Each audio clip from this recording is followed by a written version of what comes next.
I welcome all of you to this week's AAPka radio chat. And we have been covering various leaders from outside of Delhi for a while now. We met a chief spokesperson from Goa.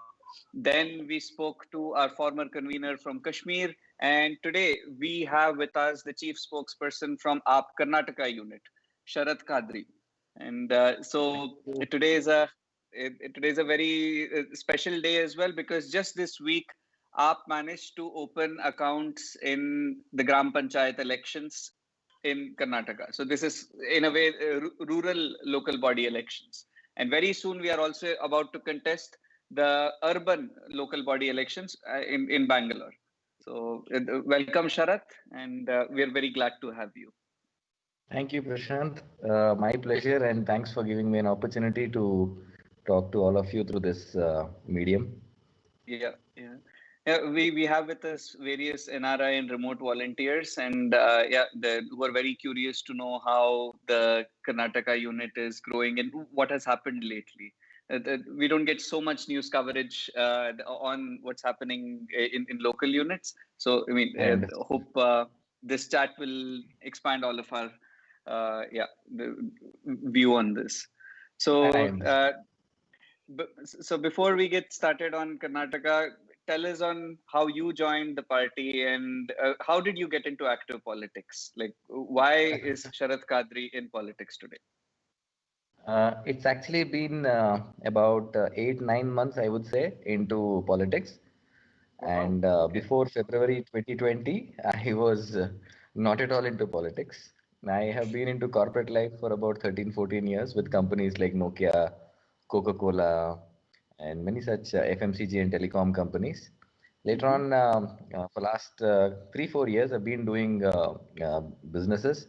I have my preschool business. I'm also a filmmaker, so I have my media company. Mm-hmm. Mm-hmm. Uh, at one point of time, after probably getting into business, I saw a lot more of the government offices side and saw the amount of corruption in every department that is there. Somewhere I started Mm-hmm. feeling that if somebody wants to start up his own company, how difficult it is in this kind of an environment. So Mm-hmm. that was probably a trigger, is what I feel.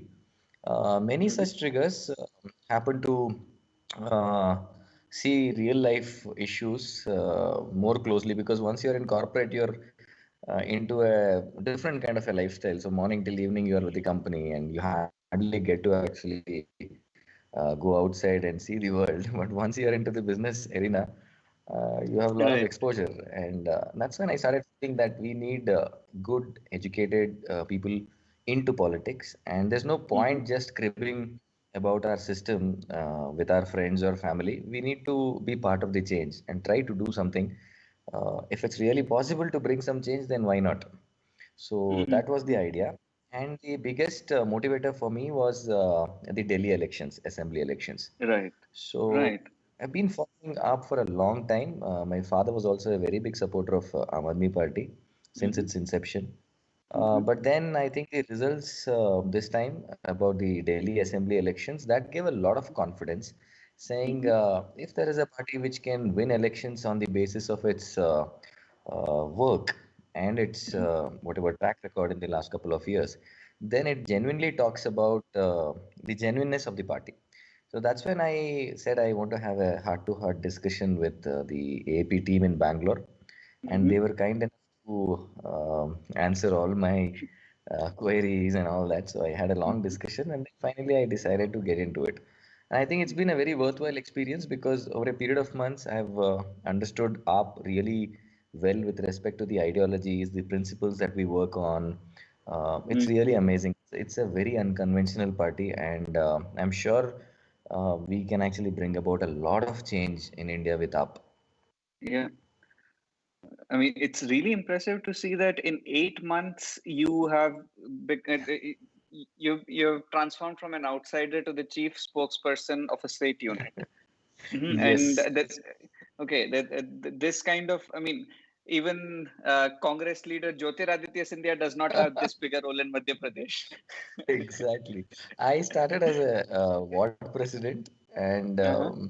couple of months down the line, I was promoted as the assembly president for Bangalore South Assembly, Mm-hmm. which is one Mm-hmm. of the largest assembly constituencies in Karnataka.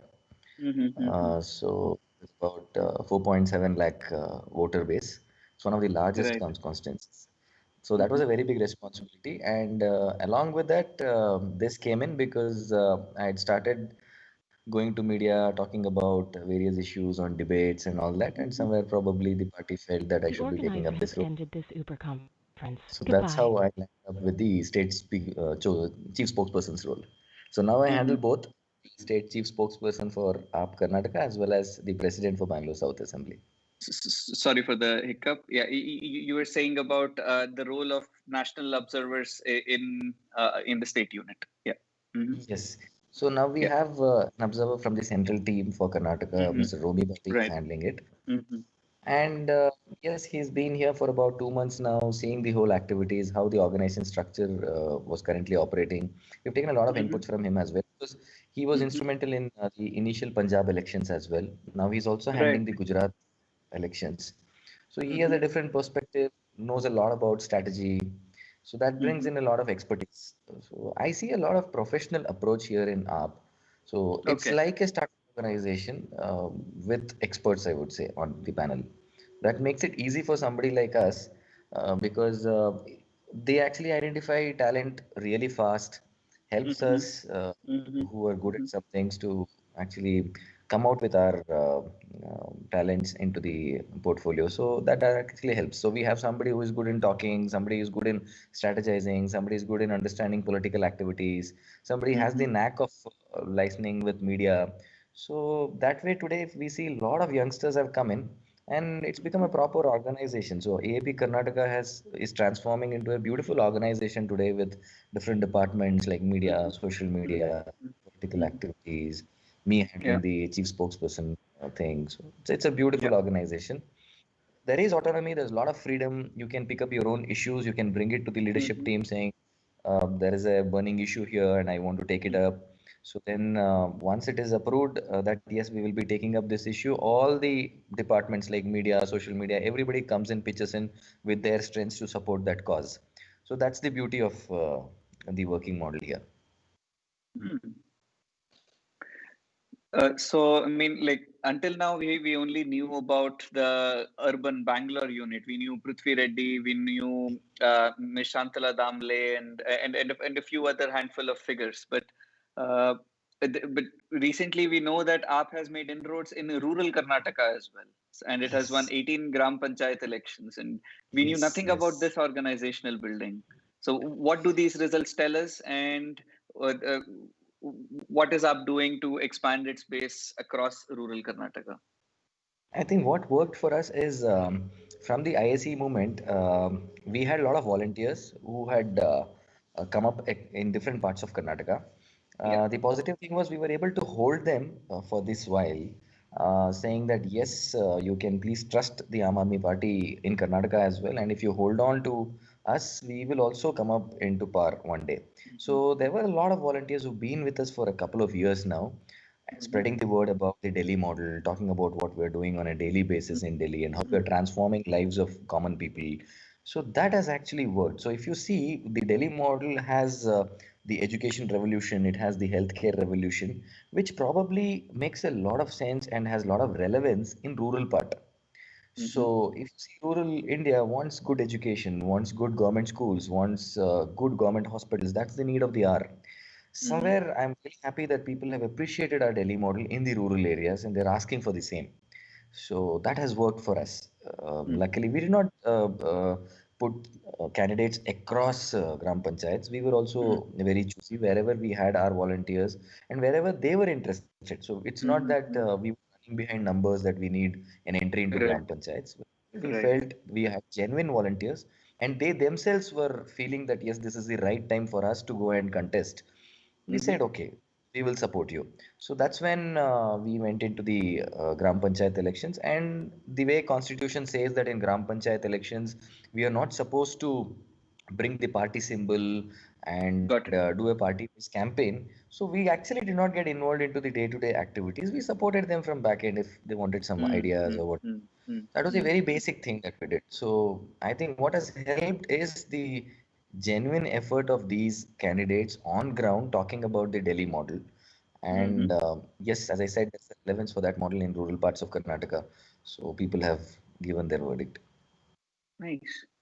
So, I mean, based on what you just said, the Gram Panchayat election campaign does not have party polarization the way state or national elections or even municipal elections these days have, right? Yes. Hmm. Yes. That's how it This is a should be. major, But yeah. yeah, but then a lot of parties also do a lot of support and all that. But we Hmm. wanted to follow the proper constitutional rules and regulations. So we actually did not get involved at all into the campaigning part of it. We supported them, but Hmm. as per whatever was allowed in the constitution. Okay. Okay. Nice. I mean, it's amazing that so many rural leaders whom you could have trust on were identified already. Yeah. Yes, Hmm. yes. Okay. So we So, still have leaders in not many places. We actually see the number 18, but there are many places where we are in the second position. That wow. gives yet Okay. another hope. So, like if you see Dakshin Kannada near Sulya and all these places, we had our strong candidates who have given a neck-to-neck competition to the winning candidate. Wow. So that's Okay. again a very big wow. So I would not see it as an 18 as a small number because there are many other people who have got votes. That means people want change, and Correct. they have also agreed that AAP is that change.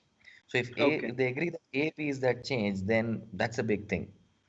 Right. So second Right. position Right. is really great because Goa also, if you would have seen that earlier when Yeah. we fought Yeah. for Yeah. elections, Yeah. the assembly elections, Hmm. we were most of the places second in most of the places. But that actually gives us the strength today to fight in Goa at a bigger level. So Correct. in Gram Correct. Panchayat, we have had our candidates who have given a beautiful fight. Hmm. And Hmm. I think the work starts now for them because they are a kind of an opposition in their areas. Hmm. So they need to Hmm. talk about what's going wrong for the next couple of Yeah. years so that bounce Yeah. back next time. Right. It almost makes me feel that issue-based campaigning is easier to do in Gram Panchayat elections than in, say, even municipal elections. Even municipal elections, Yes, we just saw recently how hateful and toxic the Greater Hyderabad elections became. Yeah, so yes, I'm not, BBMP elections would be a completely different turf, right? yes. Hmm. BBMP elections, again, as you said, you have seen the Hyderabad municipal elections Hmm. now. Hmm. It was a big fight with Amit Shah also coming on ground. So we might Exactly. expect something similar in the BBMP elections. We are quite prepared for it. And Hmm. as you said, somewhere when the scale becomes big, issue-based politics would sometimes be sidelined. Hmm. But I think we should not get worried about it. We should work the way we are currently working by taking Hmm. issues and working on developmental aspects, not getting Hmm. into religious or communal issues and talking about language or because see these are sentiments like language sentiment or a religious sentiment. It gives Correct. short-term results but that's not our ideology. So AAP Of course. would never probably get into that Hmm. politics. Hmm. Hmm. Yeah. So, I mean, we just want you to explain a little bit about the political landscape in Karnataka. What has happened in the past few years that, okay, it was a Congress majority government earlier, with JDS also having substantial seats. Today, Yes, BJP is sweeping everything, and it practically has all the wards of BBMP. It's the single largest party. Even when it poaches candidates from other party, it still wins.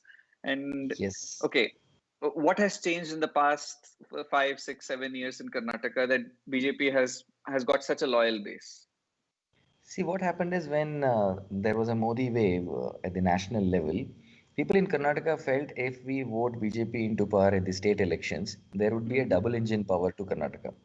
So, Hmm. which has not been the case. Now, if you see the last couple of years, last 3 years, if you see the flood situations or the mismanagement during Corona, the Hmm. GST money not coming up from the center, so people Got have it. now started realizing that it was of no use voting for BJP again in the state after electing BJP in the parliament.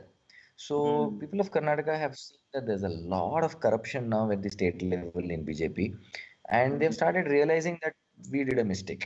So I can see that difference because many small time people, like for example, somebody who's earning small amounts of money, an auto driver, or who is on daily wages, have started talking Mhm. about their depletion in their quality of life. So they've started Yeah. talking about BJP not really helping them get a good quality of life. Mhm. That's somewhere bringing up the question that were we wrong when we brought in BJP into the state? So the idea initially among the people of Karnataka was if we elect BJP in Karnataka, the center is also BJP. We have a same state government from BJP, so Got things it. would be really better. That has not Mhm. happened. People have Mhm. started realizing. Now people have seen JDS, people have seen Congress, people have seen BJP in Karnataka. They have realized Mhm. that these three parties are just different faces of the same coin. So now they are Mhm. looking for change.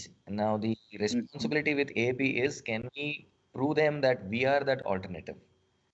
Right. Yes, people want a change, people want an alternative, but are we that alternative? That's our responsibility to convey that. That's Mhm. where I think the Delhi model comes into play, where Yeah. practically we're able to show them on what we have done in the last couple of years in Yeah. different areas. So Got it. that's our plus Mm. point. But yes, again, media would not talk about it because you know how media is. So we don't have the resources, monetary resources that we go and pay media Mhm. and buy our news hours and then talk about our Delhi model. So it becomes a tougher task for us because we go on a door to door, we go on small meetings with 10, 20 people along with our volunteers, and we train our volunteers on the Delhi model. So it's about word of mouth that we are working on. Yeah. So it's a slow process, it's a difficult process, but I Mhm. think it'll be a very strong base once Mm. it works because once people understand about the developmental activity, they would not be swayed away by the religious politics or the Hindutva politics Yeah. or the caste-based politics. It Right. makes it difficult because they have now started understanding. So it's not about education. I call it being aware. So we're trying to make Yeah. people Yeah. aware about because every educated person is not aware about what That's is correct. Absolutely. Absolutely. Yeah. what's right, what's wrong. So we're trying to build that awareness through practical data. So saying that okay, Mhm. Delhi has this in education, this has in healthcare, these many primary healthcare hospitals are there. These are the kind of tests that is available in Delhi and all that. And I think the best positive thing for us, which has happened, is we have opened our Aam Aadmi clinic in Bangalore, which Mm. is Mm. the first of its clinic, something like the Mohalla clinic that we have in Delhi. So Mhm. volunteers have formed a trust here in Bangalore, Mhm. and we have opened our first Aam Aadmi clinic in Shantinagar, Yeah. which is completely Yeah. free. So it's like a PHC, primary healthcare Mhm. clinic, Yeah. Yeah. where Yeah. doctor consultations is free, Mhm. medicines are free, about 80 plus tests are now free, and we started on Mhm. Rajotsava Day. Mhm. So because we said we told this to people that it's just not about hosting the Karnataka flag on the Rajotsava Day. It's also about doing something which has relevance to day-to-day life of the Mhm. common man. So that was Yeah. really accepted very well from media as well, and people are really using it in Bangalore. Mhm. That's really encouraging. I mean, and do we see a lot of people coming into this clinic now? And Lot Mhm. of people, lot of people. I have had real life experiences where I had sent a couple of people from my place. Actually, my Bangalore South place is quite far, I would say. Mhm. On an auto rickshaw, it would cost about 250 rupees for a Mhm. very, I would say, a kind of a poor person. It's not a very small amount. So somebody Yeah. spending 250 rupees going to that place, and then when he is back, he says that I got quality medical checkup there and the doctor was very nice and I've got my medicines free which would have otherwise costed 2000 rupees. And one person came back and said, sir, they referred me to a hospital for scanning and the entire scanning cost was free, which I did not expect. So they're really happy about it. So people from Wow. different parts of Bangalore are now going to Shantinagar and getting Mhm. this test done, and they really Mhm. handle it very well. It's a very hygienically managed clinic, beautiful Yeah. processes in place, Yeah. Yeah. very Yeah. neatly managed place. So people are really happy about it. So they are now saying that it's not a party which just talks about bringing some good change. They're also doing something before winning elections. So Got they it. have Got already brought up a model. So that's the it. plus Got point. it. So that when we go to media also, that's what we talk about. We say people give you promises and they don't fulfill after elections. We are here, we are bringing something even before the elections, like the Aam Aadmi Clinic. Got it. Mhm. So I would just like to open up some questions for our participants here. Do we have some questions from? Yeah, yeah. I want to speak. This is Puneet. I'm Hi, not sure. Puneet. So I have built a mobile application for this elections which we're doing in Karnataka. It's Okay. called AAP Mitra. Okay. Just wanted to know if you have started to use it or your volunteers. We have already started using it. We have started doing all the data entry into that, and we have a massive plan from starting this Jan. So this week on, you will see a lot of action on that app. We are trying to bring in the Yeah, voter IDs also at the back end on that app, so that when somebody goes for a door-to-door campaign, he is able to find that person's name in that app, so that if the backend database is updated with the voter rolls, it makes it even more easier to put in correct, his correct. details like the phone numbers and all that. So we're waiting for that Yeah, yeah. backend thing to be Yeah, done. I'm I think working once on that. it's Will yeah, hopefully that will be, yes, and also doing the membership part of that so that we can add more members and create some cards yes, yes. for The that. idea So is I when we wanted go to to ask. Sorry, yeah, sorry. sorry. I wanted to ask one question related to that for that application. Is that when volunteers are going for door to door, do we have a list of candidates for that particular booth or ward? Any tentative list of candidates where we can get some idea about how people think about those candidates? Because in local elections, candidates matter a lot, really matter a lot. Yeah, So you are right. I mean, You're like, right. But there's a small Mhm. complication in BBMP. Thanks to the Congress government earlier, under the brainchild of DK Shivakumar, they brought in a concept of reservation in wards. So, which makes it very difficult for us to announce the names of candidates at this juncture. What happens is the state government would come up with reservations for different wards, saying that this ward we can only field SC candidates, some would be an OBC candidate, Mhm. some wards will be only for general. Now that happens just about a couple of weeks, say 5 6 weeks before the elections. Now yes, there is a reservation list which has been announced now for BBMP, but then there are a lot of possibilities that it will get changed. Now, and last, if you see the 2015 elections, and if you take that as an example, 3 weeks before the elections, they altered the reservation list for all the wards, most of the wards. So, since this is so volatile, it makes it very difficult for us to go to the voters and say that XYZ will be your candidate for this ward at this point of time. So we can just say that we are coming up with these kind of manifestos. This is the understanding of the ward that we have, and we see these kind of issues which need to be addressed. And we give you guarantee that if Aam Aadmi Party is elected, we will give you a solution for these things, whoever that candidate is.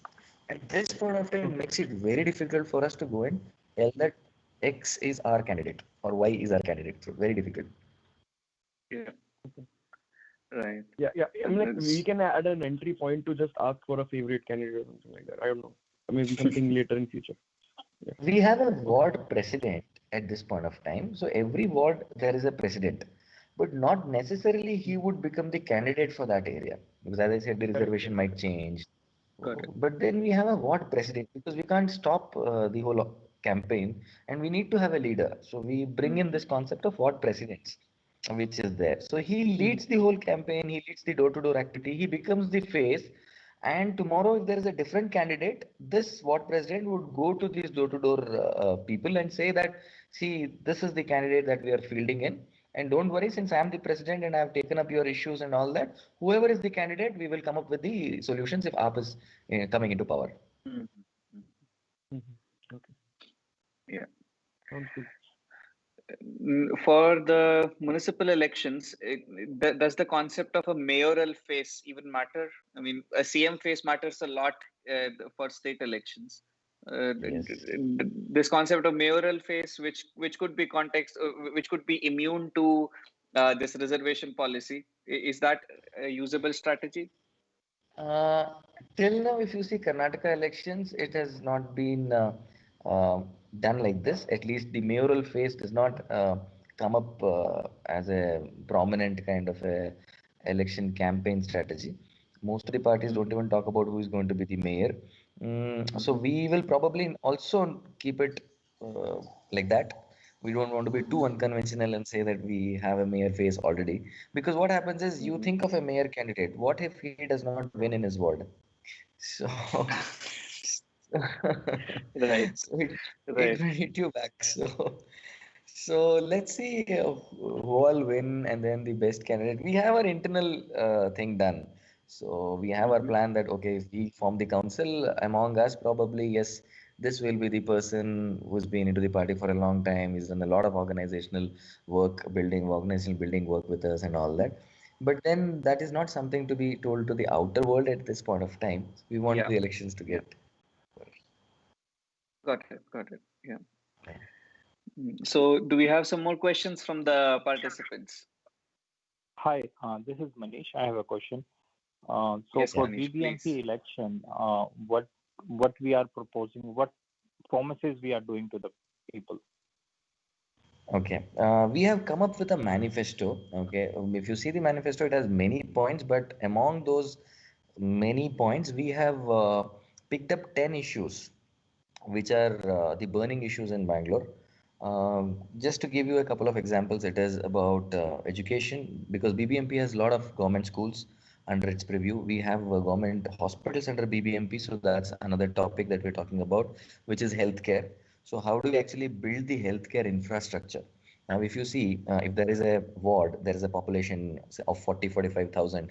Do we have the required number of beds to take care of that population in that ward? So we have done a lot of analysis on when we say healthcare, we have done this analysis saying that if it's a 45,000 population, how many beds are required? Because different wards have different populations. So we have put all those yardsticks. And even in with respect to schools, we have put all those maths saying that okay, these many classrooms, this will be the infrastructure on education and all that. So on education, we have a manifesto planned on healthcare, on water because today water is a big issue in Bangalore. Groundwater has depleted big time today. Apartments spend a lot of maintenance money on water tankers. So we have some plans on rejuvenating lakes in Bangalore, bringing back those lakes because we have lost complete lakes because of encroachments and all that in Bangalore. So we've done a lot of work on water resources. Like that, we have 10 points: women safety, women empowerment, many such things. So on garbage, which is also a very big issue, roads and traffic management is another issue that we are talking about. So we have a complete plan on these things, and it's not that we have just given a one liner saying that okay, once we come into power we'll make the roads better. It's not like that. Now if you see all these 10 points, we have listed the problems specific to Bangalore. We are proposing very clear cut solutions on each of these 10 points, and then on each of these 10 points we are talking about what Delhi has done in this field.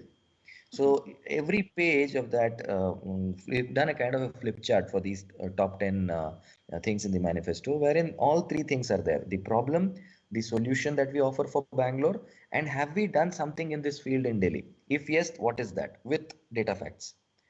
So our volunteers are Cool. now carrying these flip charts and going to the small whatever meetings, say 10 families. We're doing a lot of such small gatherings. So when we sit with them with 10 Actually, families, it's an open discussion. It's not a one-way talk. So where we are talking about I all these haven't, nitty-gritties of the manifestos. yeah, I haven't seen that manifesto right now on like App Bangalore Twitter account or Instagram or anywhere else. Yes, Uh, the flip chart is just ready with the top 10 points. I think anytime you will be seeing all this coming up. We just did a small prints about a couple of copies, and people have really accepted it really well. I think you will see it on the softer version also, which is the social media and all that very soon. The things are ready. So go by Bangalore. mm, okay, pretty cool. Thank you. Do we have any other questions? Hi, yes, this is Pankaj. Yes, Pankaj, please. Sharat, it is lovely Hi, to hear your story, and we are absolutely delighted to get you on our call today. So grateful for your time. I have a Right. question with this farmers movement that is going on all around the Yes. country. If you can give us a bit of a perspective of how the south of India is sort of dealing with this, and what particularly in Karnataka. I know Bangalore is very urban, but I'm sure there are rural parts. So just getting your sort of voice and perspective on that would be really enlightening. So thank you. Yeah. See, there is a perception that this fight is happening only in north part of the country, which I think is not right because day in and day out we are seeing farmers coming in from different parts of Karnataka to Bangalore, and there's been a lot of protest happening in Bangalore as well. Moria Circle in Bangalore, Freedom Park in Bangalore has thousands of farmers today. We also had a huge protest a couple of weeks before where Aam Aadmi Party also participated in that in a big way, showing support to the farmers. And this is also growing up in south. So if you see Karnataka, we might think that Bangalore is a cosmopolitan kind of a crowd, so here there's nothing happening, but that's actually wrong because a lot of farmers have come from different parts of Karnataka to Bangalore. They've been here for almost a month plus now, and the agitation is going on. Only thing is, it is being suppressed because it's a BJP-run state government, so they don't want to talk about it or highlight it and go and address this issue also. So nobody from the government has gone and spoken to these farmers in Karnataka. But we are completely supporting them on a day-to-day basis. We are in touch with the farmer unions, and if need be, we are ready to take these farmers from our side to Delhi. So that's also in cuts. So we are talking to them, we are addressing the issues. There's been a lot of media discussions happening, and we are talking about it openly. And we also condemned JDS when they actually went in the council and the assembly here and supported BJP on the land reforms and APMC acts. So we're going to people and saying that you were trusting JDS, that they are one of the farmer friendly kind of a party, and they have also dished you, they have gone against you. Please understand that this is what is their motive of just supporting BJP and not supporting farmers. So there's been a big round of agitations which has happened, and as I said, we are open to taking farmers from different parts of Karnataka to Delhi also if need be. If the movement picks it up, we are ready to take them along with us to Delhi. Thanks for that answer. This issue has woken up a lot of people who are typically not sort of engaged in political conversation. Both Yes. from the current AAP, the ex-AAP guys, and also people from potentially from Congress and BJP. And I'm talking about the international sort of diaspora here. So it gives us people around the world an opportunity to re-engage with people. So the gap right now is, when we go to the Aam Aadmi Party national website or the Facebook page and so on and so forth, we don't see these agitations from other parts of the country where AAP is engaged with farmer protests and representation. There are no pictures. So this is not for you, but I'm just raising this issue just for our group to be able to bring to light. All these. I'm sure that in Maharashtra stuff like this happening. I'm sure in Telangana and in Karnataka and in Kerala, all of these places. So just highlighting those because obviously what is happening around Delhi takes all of the sort of all the prime time sort of news. But it would be good that within social media because then we can use that material to share with our South Indian friends and with our people who are from that part of the country to be able to say, look, this is happening and we are engaged, and there's a ton of ton of support that the farmers are getting from people on the ground from our party. Correct. I'll give this feedback for sure, at least with our social media team in Karnataka. It's a very valid feedback. I think we should portray about it because there's lots happening on ground. We should talk about it on social media. Yeah. Fantastic. Yeah. So I do have another question if I'm allowed to. Yes. Please go ahead. All right. So what has come, we've all obviously not been part of the engagement process on the ground, and so the fact that you're part of the party now and hearing your story is delightful, right? I mean, this is if we are talking about work and if we get clear-eyed, very focused people like you with great communication skills and huge motivation to bring about change. Yeah. Is this fire now lit in Karnataka and around? Are there other people like you who are? I just want to understand, because scaling this operation up, like any other startup, right? Scaling any operation up is a huge challenge. Do we have Yeah. a do we have a roadmap? Do we have a sort of rule book that has been created? And going through your own personal experience, that is something that can be replicated or is being replicated. So just a few sort of words and thoughts around that would be delightful to hear. Yes, it's become a beautiful organization now in Karnataka. Especially the Bangalore team is growing day in and day out. Okay, and we're getting some beautiful people on ground. We are getting all sorts of people from different walks of life. From a small time person who was completely engaged with his own daily wage person, he's also talking about a change that he wants in Karnataka, and they are looking at AAP as a alternative today to a whatever doctor or a software engineer or corporate employee. So we're seeing different people from different walks of life who are getting into AAP today in Bangalore. Now, if you take my example, when I started off about 8 9 months back in Bangalore South, I did not have a single volunteer. It was a zero team. So it was me as ward president and nobody else. Forget in my ward, entire Bangalore South, which has now 10 wards. So this was the situation. But I think today, when we are putting that effort on ground and not depending on something like a media to come and talk about us, we're going on ground, meeting people, talking about the Delhi model. When the discussion starts off, there's a lot of points that the other person would talk about. So he has a lot of misconceptions about the party, probably. So he would talk about it, and it gives us an opportunity to remove that myth that he has in his mind, because we have data facts. Now you talk about education, you talk about water resources that we are doing in Delhi. We're talking about solid waste management in Delhi. So when we talk about these facts that we have done in Delhi, there is a change. So people are changing. Initially, yes, somebody like a non-AAP supporter started becoming a AAP supporter. Today we are seeing that the same people have been watching us for a couple of months, and now they are coming and saying, can I help you in some or the other way? I have about 2 hours in a day to spare. So this is a drastic change. Today there was a lady whom actually I met in the morning, and she had called one of my volunteers and said, "I've been watching AAP on social media, and I think I want to be a part of AAP. Can I come and join?" So we met her and we realized that she's been a small time activist in her own area, doing a lot of small things like fighting with the ration mafia and all that. But then she's been doing it as an individual, and today she sees AAP as one party which takes people's concerns, people's issues, and she wants to be part of our team. That's a very big plus point. So today we are seeing a lot of youngsters also coming and joining Aam Aadmi Party.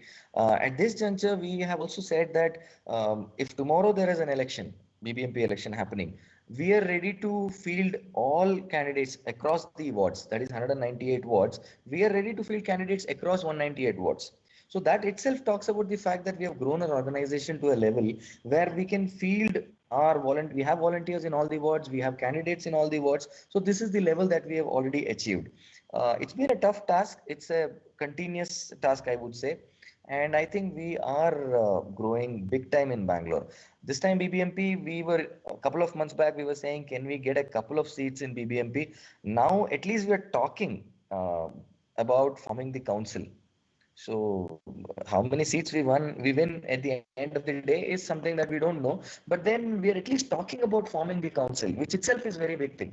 A couple of months back, we were saying, can we get single digit seats? Can we get 1 or 2 seats so that we can make it a golden ward and all that? Today, talking about council is about 136 seats in Bangalore. So that's a big thing. And I was also talking to Prashant earlier, and I was telling him that there was a internal discussion between RSS and BJP in one part of Bangalore, and they had a meeting, and somebody there said, I think we are neglecting or ignoring, rather, we're ignoring the activities of AAP. And somebody said AAP will today get about 50 plus seats in Bangalore in BBMP. So that's the kind of work which has happened. So competition is also talking about us very seriously. They are taking us very seriously. They are saying, don't ignore AP. We are just thinking about Congress and other parties, but you will be stunned to see AP getting 50 plus seats. So that's the kind of work which has happened on ground with whatever small resources that we have.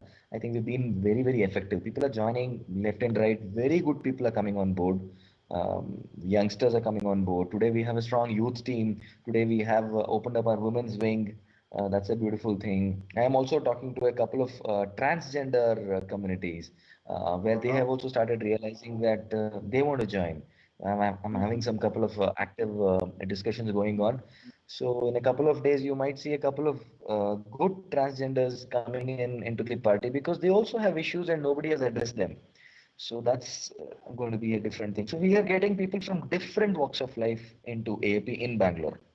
And that's a very positive sign. And that actually gives us a lot of motivation. When you're working on ground and you get a call and somebody says, Sir, I want to join. Can I meet you sometime? That's a really good news. That's That happening. is fantastic.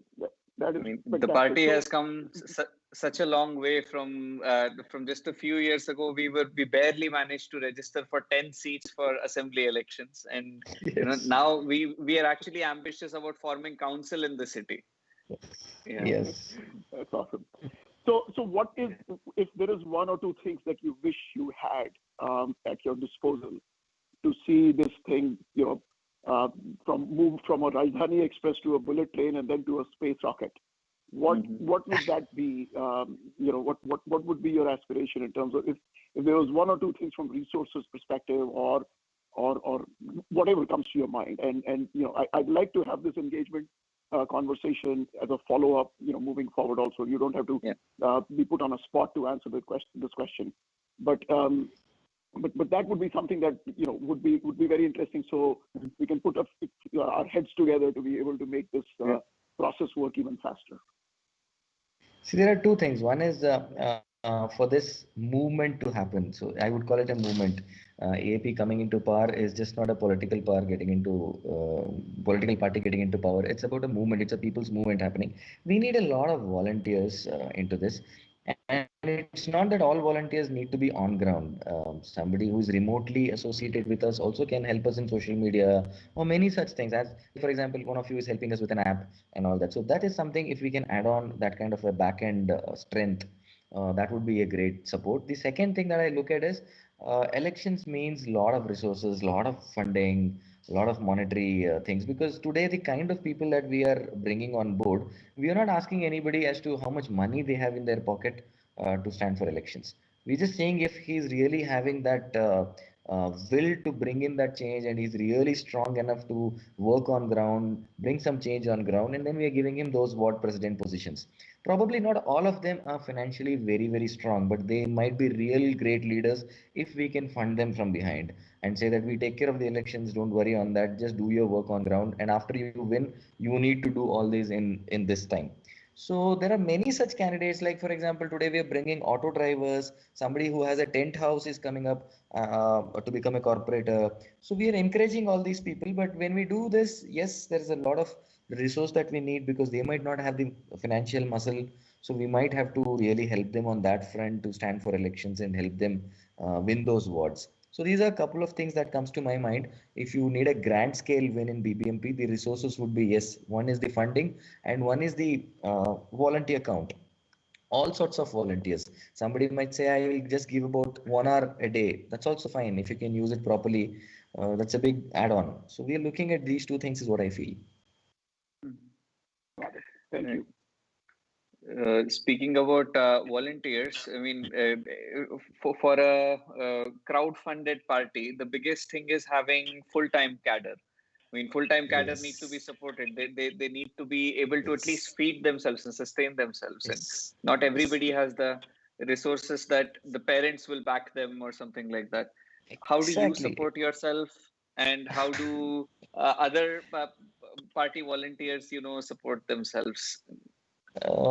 See, it's actually sometimes it becomes very difficult, especially during Corona times, because I have not seen business for 1 year now, personally speaking. So it's been completely zero. It becomes very difficult. We've been working on our savings only, but somewhere I think the motivation to bring in a positive change in the society is fueling us. It's not the monetary thing which is fueling us as on date. probably the need of the hour is to bring a change, and if we actually drop out because of whatever reasons that we give, then I think the larger goal is not achieved. So that's why we're somehow managing and moving on. But yes, as you said, full time getting into this becomes really difficult. You have to spare some time onto your businesses, but if you start doing that, definitely you will lose out on your time for the election campaigns, because whether BBMP or even the assembly elections in 2023, we just have 2 years, and 2 years flies like this. So we need to give full time. So it is a tough task. I think somewhere funding is necessary. Now, if you see at my level, at the assembly level itself, I've started feeling that we need to look at funding for our assembly at our assembly level, because a lot of activities, a lot of volunteers we need. Party is trying to help us with some part-time volunteers, so give some small remuneration kind of thing for small things now and then. It's not a continuous thing, probably on an hourly basis. But yes, for somebody who is giving full time, like a ward president giving his entire time into the ward, it makes it very, very difficult, because we don't give them any remuneration. So it becomes very, very difficult. But yeah, that's a challenge in a startup kind of a environment. See, there are pluses and Sir, minuses. Today, if you want to actually go to a different party and ask for a ticket, it's not possible at all. Somebody who, like me, I want to do something good for the society. I go to a Congress or a BJP. First of all, their ideologies don't match with our ideologies. Second is, they will not listen to you at all. But AAP is not like that. So that's the motivation. So sometimes we feel this is a great platform for people like us, where yes, there is a crunch in resources. They might not, or the party might not be able to help us with monetary things every time, but then at least it's giving us a platform to bring that change. So that's keeping us motivated. But we need to look at funding at an assembly level now, Yeah. because as, the team is growing, and a lot of responsibility on our side. If we can just take care of the funding part and make our ward presidents tension free on that aspect, I think it will be easier for us to win seats. Right. So now I'm sir, I have actually, a suggestion yeah, related to the funding. Yeah, So yeah. Who's during this? this is Manish. Yes, Manish, please. Yeah. Yeah. yeah. So during Delhi election, I think before this 2020 Delhi election, Aam Aadmi Party outreach. So they Hmm. used to bring in famous faces like Atishi Marlina, Raghav Chadda, and all these folks. So they used to have Zoom calls. So where they give Hmm. say presentation speak about 20 minutes, and after that there used to be question and answers. And at the end of the call, there used to be funding like pledges. How much is Okay. gonna somebody donate, like a $5 or $10, like small pledges. And I think that was really good, really successful way to raise money. So I think maybe you guys can, the AAP BBMP should try that, having Zoom Yes. calls to raise Yeah. money. I think Prithvi is at it. So Prithvi Reddy, who is our state convener, it's been a very big plus point for us in Karnataka that he is the state convener, because he is also helping us with funding for the entire party. So that way, since he is there, we are not breaking our head too much onto the funding, because we completely rely on him. But yes, as you said, we might have to become slightly independent going forward. People should come up from AAP Karnataka and have such Zoom calls with outreach. It's a very valid feedback, and we will take it up positively. Yeah. Oh, thank you. I have a couple of more feedbacks. I can, but yeah, if time allows, I can give at the Yeah, end. yeah. Uh, You can also Sure. keep sending me messages on my Facebook page as well. I have a Facebook page. My name is SHRATKHADRI on Facebook, Sharat Khadri. And if you want to personally message me also, it will be really great. I'm completely open for feedback. I can share my mobile number as well. It's Yeah. 9900102310. okay, So if somebody wants to WhatsApp me, you can please do it. sure, sure. Mhm. Yeah. Prashant, Just a while a ago, quick question. yes. Who's this? Vishnu. Yes, Vishnu. Please go Uh, ahead. Yeah. Mhm. Vishnu from Los Angeles. Sharat, thanks for coming on the call. Hi. It's really great listening to you. So my question is that I've seen you on the news channels, local news channels like Praja TV, and there are a lot of discussions on love jihad. I think that's the last video I saw of yours. And I see that even the people in the BJP panelists and the Congress panelists, they're also nodding and agreeing with you when you say the party's positions.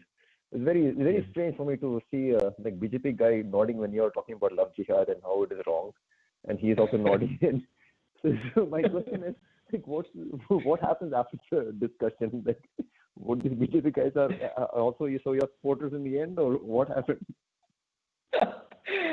I have had very strange experiences. They find it very difficult to handle me because I come up with some data facts, and we try to give them, if you would have seen the discussions also, we try and give them a larger picture of these decisions, like the love jihad law or whatever cow slaughter law or any such thing that comes up. So somewhere they're finding it difficult to debate with the AAP guys because they know that we are quite prepared about any such topics.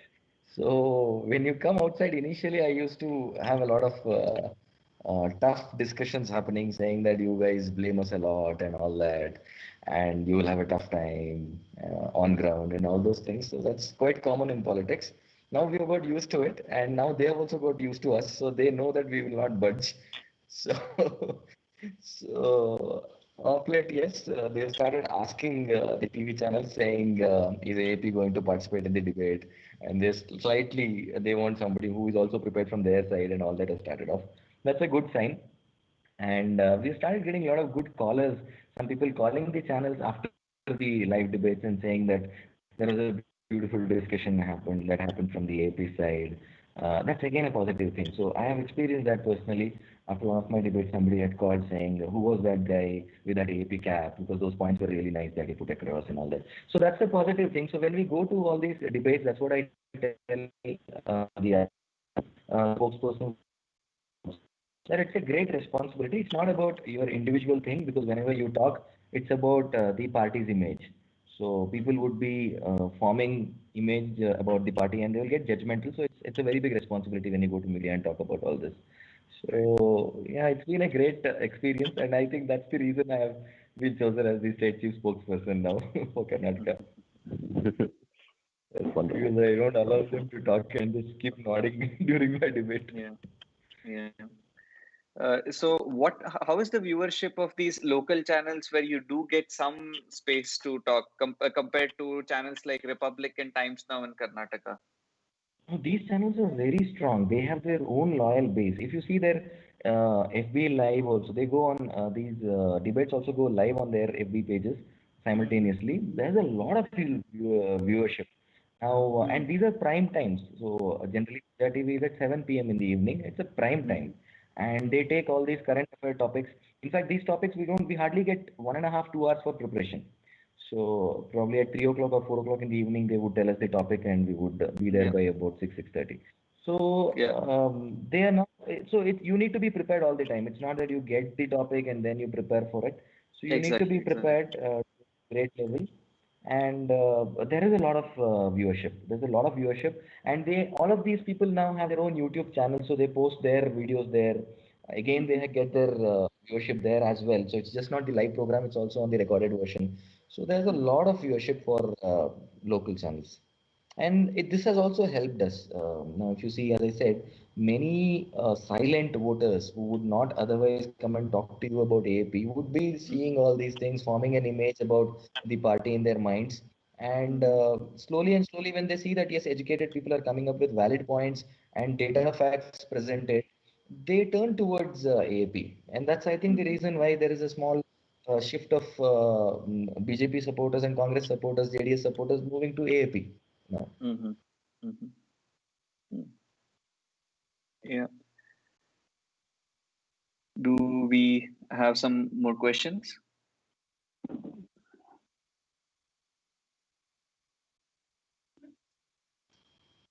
I can give a suggestion. Yes, please do. Who is Yeah. this? So, Manish again. Yes, Manish. Hey, so I'm already connected with AAP BBMP, and we are running this page AAP Positive Bangalore on personal level. So which is only positive news about Delhi. So we keep a combination of like 70% Bangalore news and 30% Delhi news, and Okay. only positive content, and it's in both in English and Kannada, Mm-hmm. and it's Bangalore. So it's at Bangalore level. So I think we should have more of this WhatsApp groups, positive Bangalore WhatsApp groups, and people whoever give us missed call, if we can connect those people to these WhatsApp groups, so we can so that way we can keep them engaged.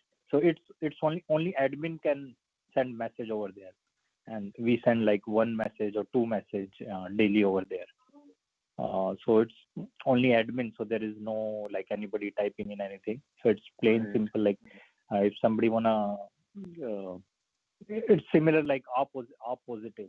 We have other WhatsApp groups also R positive, similar like that. So Okay, you can please add me onto that WhatsApp group if you already have for Karnataka. yeah, sure. And please, so as I said, my number is 9900102310. Yeah, Okay. 9900102310. So you can add me onto it, and this is a great idea. Mm-hmm. We can do this because today a lot of campaigning happens on WhatsApp also. And when we're doing this door to door through the app that you people have helped us develop, we are also capturing a lot of database.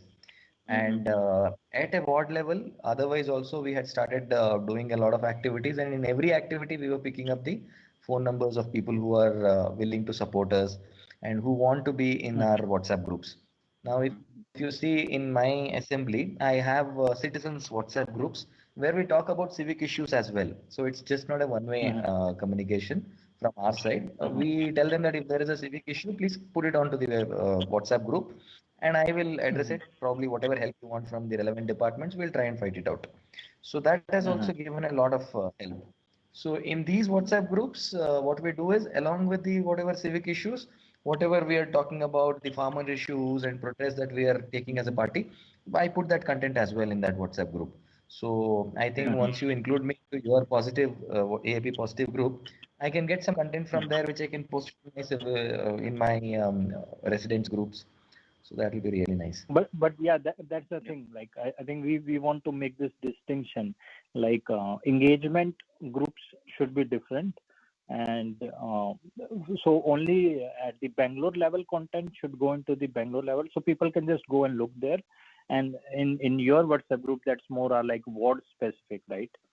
Correct. So you can have ward specific content there. If otherwise the Bangalore specific content can go into the Bangalore or the Bangalore level groups. That will be easy to manage, and you don't have to copy and paste it, right? Yep. So somebody else can manage it easily. So you don't have to worry about that. Yeah, but yeah, That's definitely great. I'll add you. Your number is right 9900102310, right? Yeah. And please send me a personal message, put your details as well, because what I'll do is we have a small team now in Karnataka which is handling the WhatsApp parts for the entire Bangalore, as you said. So I'll connect those people as well, so that because we have a dedicated team now which is handling WhatsApp for the entire Bangalore city as well, as you said. Okay. Yep. Cool. Hello, Sharat. Can I ask a question, Prashant? Yes. Who is this? Yes, Alok. Please go ahead. Hi, Sharat. How are you? I'm fine. Good. How are you? I'm good, thank you. Good to have you on the call. So I just had this question regarding, since we're talking about the WhatsApp, approximately how many people do you think we are directly reaching out on a weekly basis or a daily basis, whatever, through social media, including, I think most prominent ones are the Facebook, our Bangalore Facebook page, and through our WhatsApp, like the activities. And recently you have been doing a lot of protests, like for the gas prices and other things, and you have been taking streets like for the farmers protest. So if the media, how are we maximizing our reach and to the people that our message reaches the people of Bangalore, and what growth are we seeing like through the social media? Like how many people can we reach in a week or a day generally? Very good point. This is something that we are actually tracking, And if you see our AAP Bangalore, Aam Aadmi Party Bangalore page, it has now about 1 lakh followers. Now, we were also tracking our viewership for the last couple of days. This was one discussion which happened in the morning because we have put a lot of efforts on ground in terms of protests on various issues. So it's become a daily activity now on press conferences. So we have daily press conferences. We have at least one protest in every 10 days. And we don't leave a single stone unturned. So all this is being captured through social media as well. Earlier, when the activities were slow, social media did not have so much of content to be published. Now, social media is overloaded with a lot of content, and that's keeping the audience active. And we just had a discussion, and I don't know if I can throw this data to you, but yeah, we have almost seen about 1 million people watching our activities in the last 20, 25 days. So this was something which we discussed in the morning as well internally. That's a very big plus because if you say 1 million, it's about 10% of the total Bangalore population watching you. And then there is a word of mouth also which spreads. Apart from this, now we have also started assembly-wise Facebook pages. Like if you see Bangalore South, there is something called AAP Bangalore South. So that's also engaging the audience of Bangalore South. So most of them who are residing here would be interested to see what's happening in South. Now we are taking up local ward-wise issues also. One is the Aam Aadmi Party Bangalore page, which will take up all the Bangalore level protests and all that. Now we're also talking about activities that are happening at a ward level, which will be published in the assembly page. That's also started off. So Aam Aadmi Party Bangalore South is also picking up traction big time. So all other assemblies are also now working on their social media pages. Now, if you see, that's the reason now we are having our social media volunteers across 198 wards. All the assemblies have their own social media team now. They handle the local WhatsApps for the citizen interactions. They also handle Facebook, Twitter, and whatever they can do on social media. So that's also happening. So the whatever 1 million viewership I said is for the Aam Aadmi Party Bangalore page. Along with that, as I said, we have multiple pages of the assemblies. That's also going to add on. So it's been a great support from social media because today that's a media that you can actually use for your benefit. If you're talking about issues that are happening on ground, you get a manifold result. So we're doing that in a very proper way. We have a digital team which creates content, whether videos, whether artworks, whether capturing what we are doing on road with respect to protests and all that, whether our political stance on different issues. So the digital team, there is a dedicated team in Karnataka which is doing all this, whether creating content, whether creating graphics or whatever. So there's a dedicated team which is doing this. Right. Okay, thank you, Sharat. Yeah. So just a few minutes ago, we spoke about the farming protests and how AAP is managing to show solidarity with farmers in Karnataka as well. So this is like one vertical of professionals. Uh, are we doing any efforts to ensure that we are capturing other professional verticals as well? Like very lately, there was an incident where in a manufacturing plant by Wistron, that there was a delay of payment of workers and that caused a strike and a protest. Are we able to support movements like that? And there was, I mean, Swiggy and Uber Eats, they fired a lot of workers without paying them severance. So these are also issues. So Yes. if we can build these kinds of professional solidarities across different classes, perhaps that would enable us accelerate our growth further. Yes, a very valid point, and it's something that we should do, and we have started doing some. We have started taking baby steps, I would say, in this direction. Like, for example, there have been a set of people who have now joined us who were having industries in Pina. Pina is a small-scale industry area in Bangalore. So we have got a couple of people who have joined us. They were also frustrated with the current political setup, and they said nobody is taking care of us. Why not start our own party and all that was going on. And when we had a discussion with them, we realized that it's the same goals that we're talking about. So there are a set of industrialists who want to have some social change. They have come on and joined our party. We have some people who are from the garments industry who have their own factories in the garment industry. They have factories running in Bangalore. They have joined us. So now what's happening is we're able to identify these kind of issues because they are from that industry. It makes it easy for them to pick up those issues. Now, that's the reason we are also planning to have a complete team or a separate wing, which is a kind of a trade wing or some. So we name it like a trade wing or something like that, and we start addressing these issues. Like when we had people coming up from the garment industry, we realized that there is a different support, kind of a support that is required to be given to all these garment workers, especially the women workers, because their wages are small. So can we actually fight for them for their small time benefits, like say a bus pass for women, free bus pass, and all that. So we are taking up these issues now, and we are understanding that yes, as you said, we need a dedicated wing for handling this. So of late, if you see in Karnataka, we have started off very well with the youth wing. We have started off the women's wing. We are starting up the minority wing is already there, and it's really expanding. Now, yes, this also is something that we're talking about, which is the labor union and getting in touch with these people, because it's not to bring just a union kind of a thing, but there are a lot of problems that gets unaddressed. Like for example, as I said, the garment workers today don't come on any, they don't get any labor. Okay, they are like unrecognized kind of a segment in the state. So probably if they come under a labor law or they come under some recognition, they get their labor cards and all those memberships, they get some entitlements. Like their children might get some benefits when they pass out with great numbers and all that. But since they don't come under this one, they don't get recognized at all. During Corona, all these garment workers did not fall into any category. Like construction workers, yes, there is a category, but these people were completely unnoticed and they had a bad time during Corona.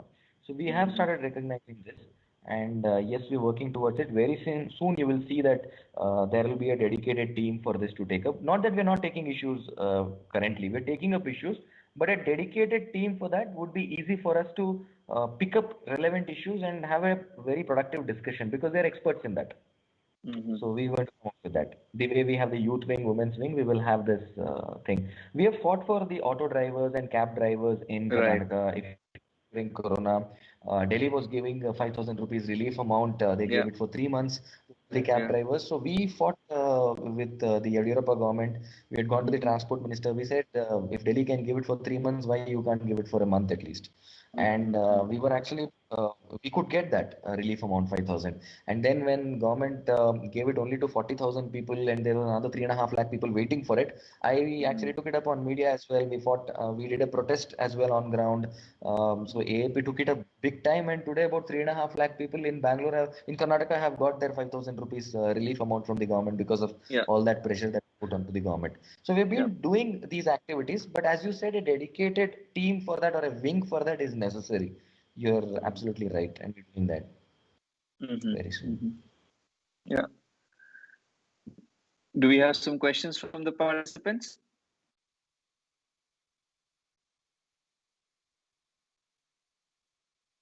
Yes, Adi, please go ahead.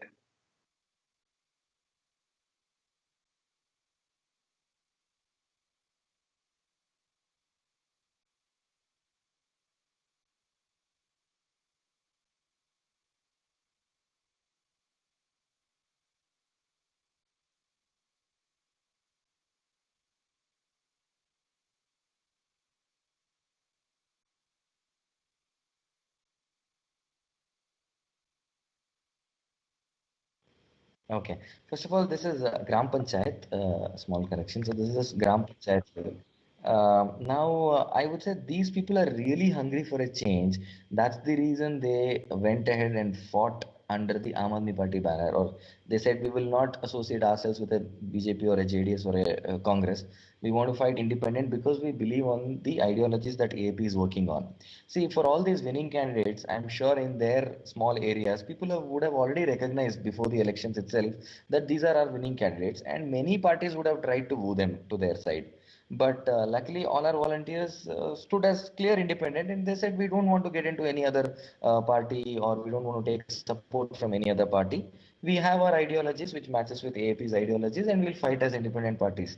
That was a great thing. So all of these people were our strong volunteers who've been associated with us for a long time, who went and contested these elections. So I'm sure they already have a lot of ideologies in mind, principles in mind. The kind of people who have come up are also people who are first time contestants.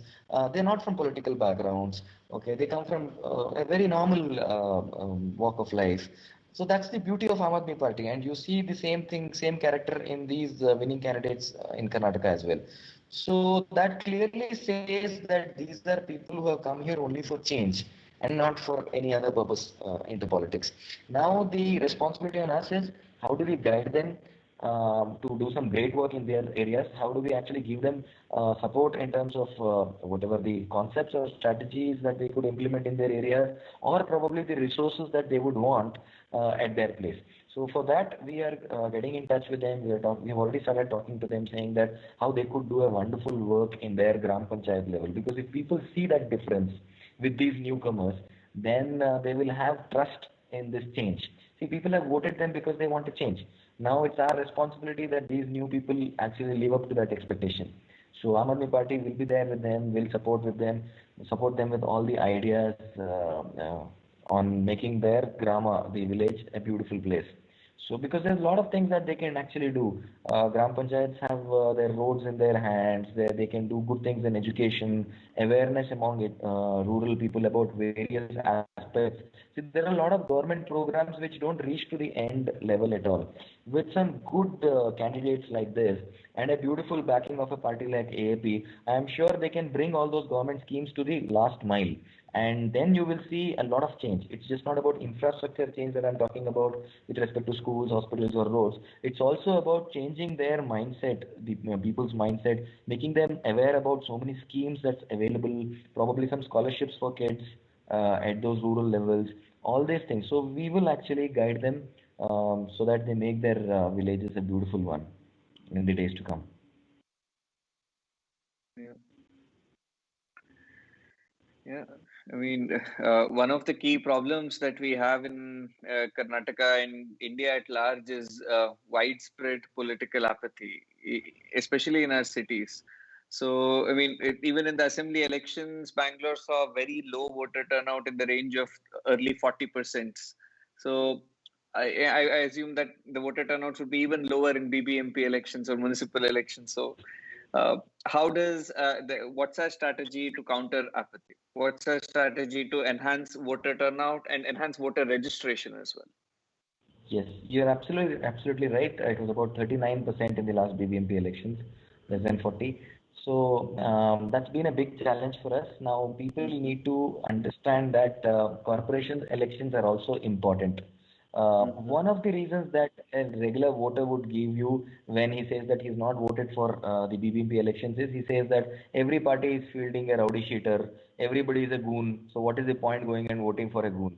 So this is the general feedback that you get. But then when you see good people coming on board, first time politicians who really want some change, educated bunch of guys who are talking real sense and who are talking about real change on ground, I am sure there will be a difference in the turnout.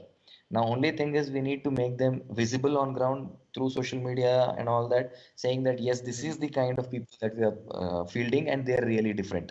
They're not coming here for their personal gain, it is for a larger cause. So that will also affect the voter counts.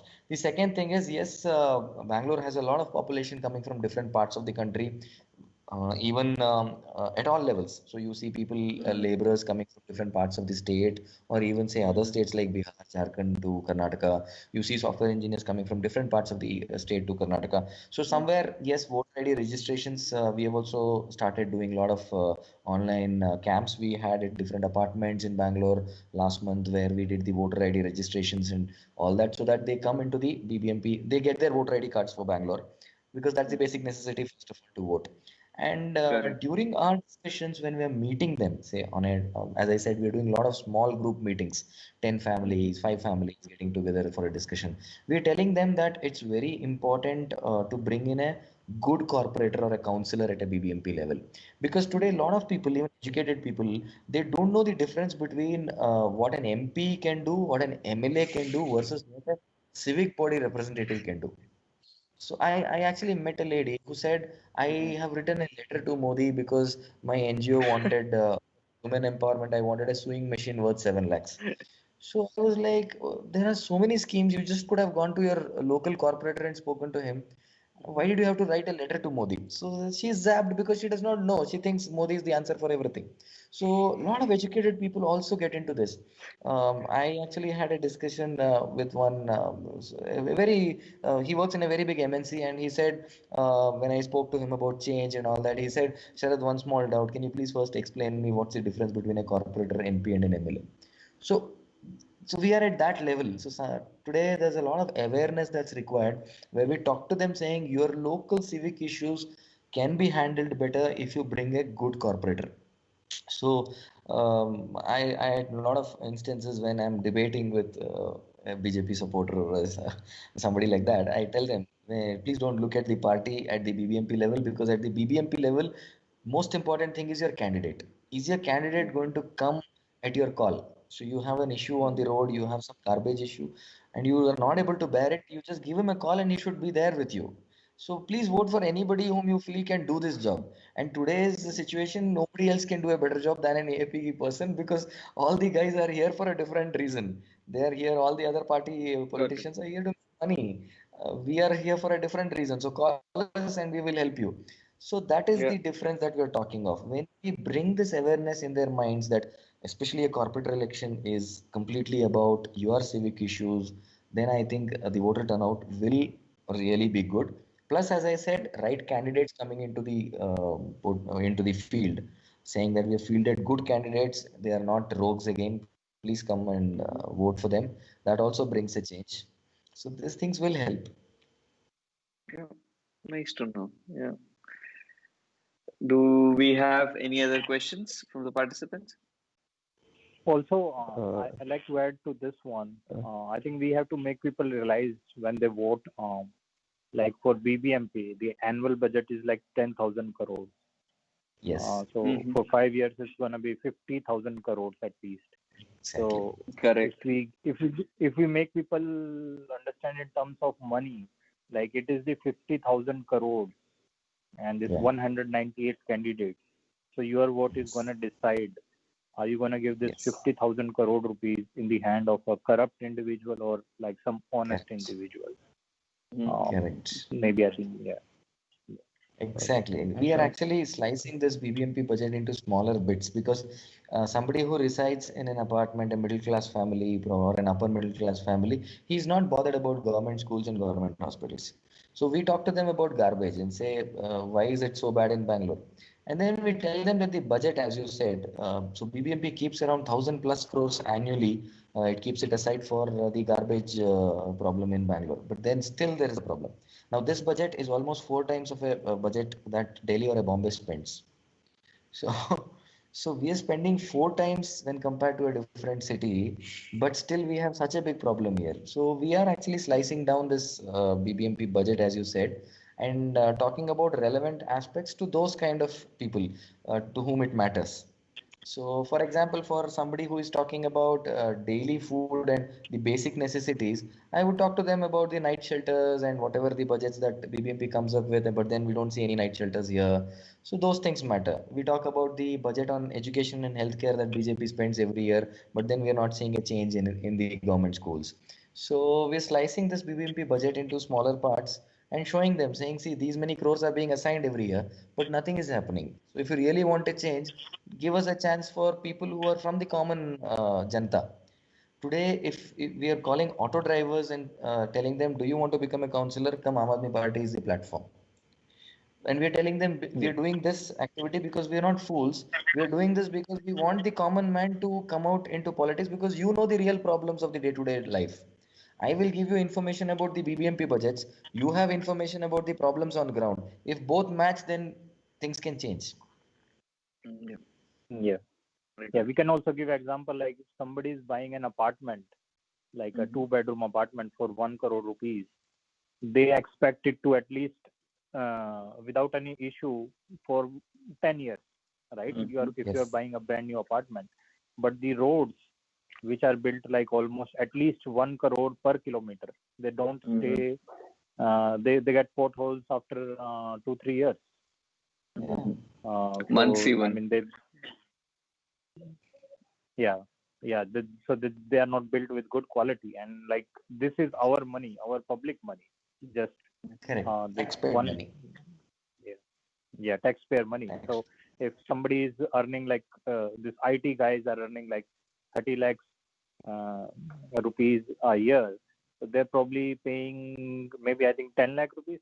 It's GST is 28%, so they're probably paying 10 lakh Yes. rupees every year. So it's from 10 people. Yeah. This road is built from 10 people, 1 kilometer, and it does not even stay for yeah. True. Exactly. You're perfectly right. Correct. Perfectly right. Yep. Okay, yeah, Yeah. that's all I So, had. do we have any other questions? I have one last question.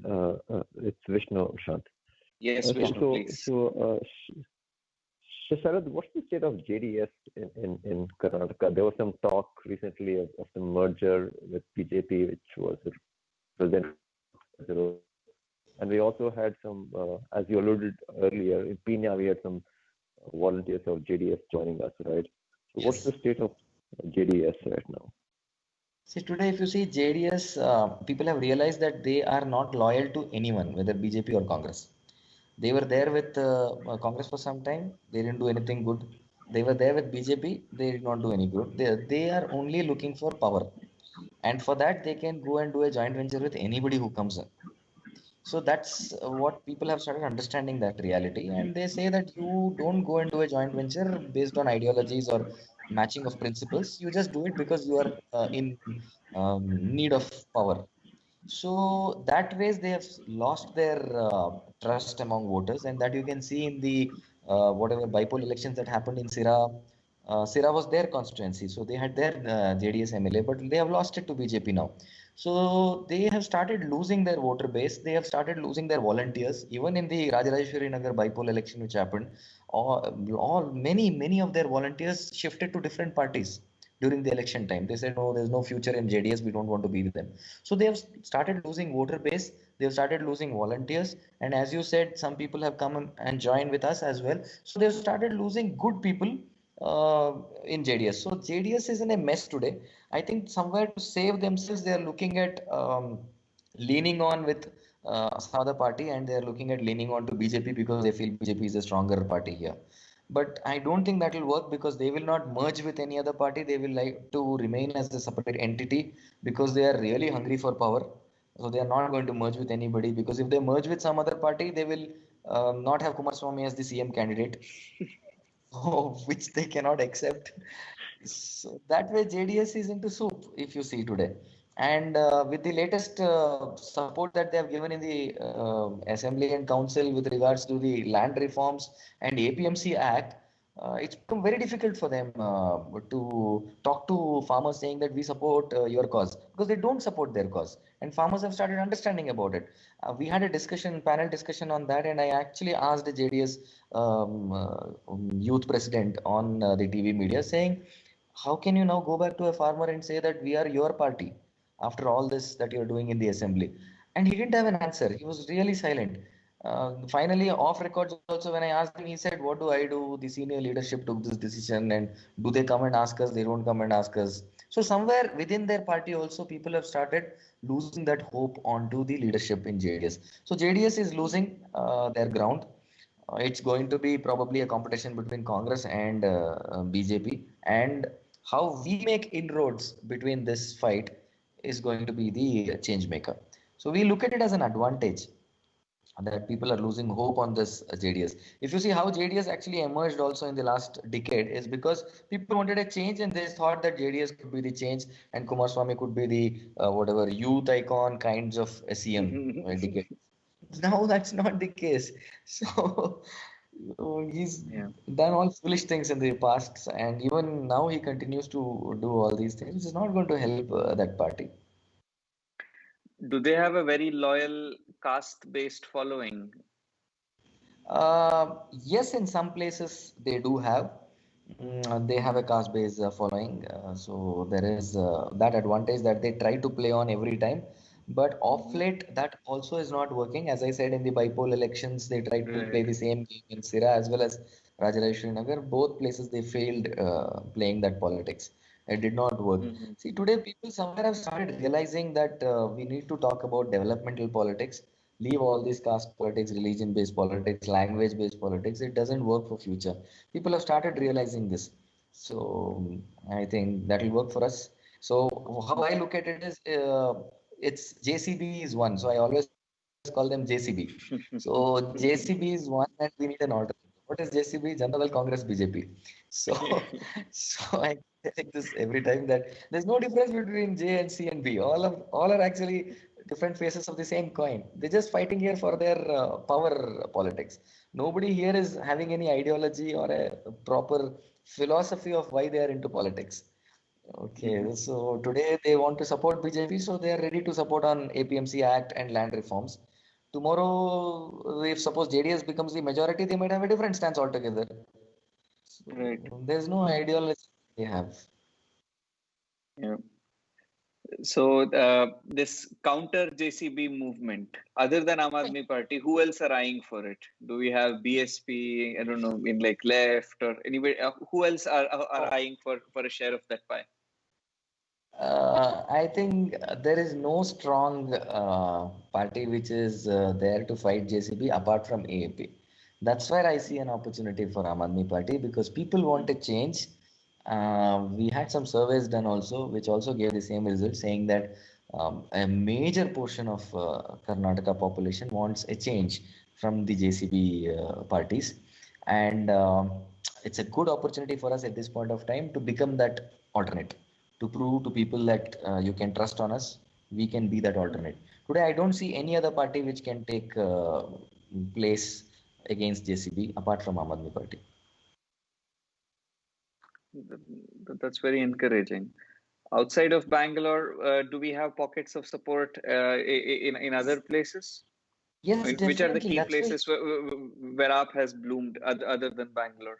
See, if you see the Gram Panchayat elections, for example, we have got our seats in Raichur, we've got in Gulbarga, we've got in Kolar, which is again south of Karnataka. Now, Gulbarga and Raichur is north That's of spread Karnataka. all around. Kolar is south. Okay, we have got seats in Belgaum.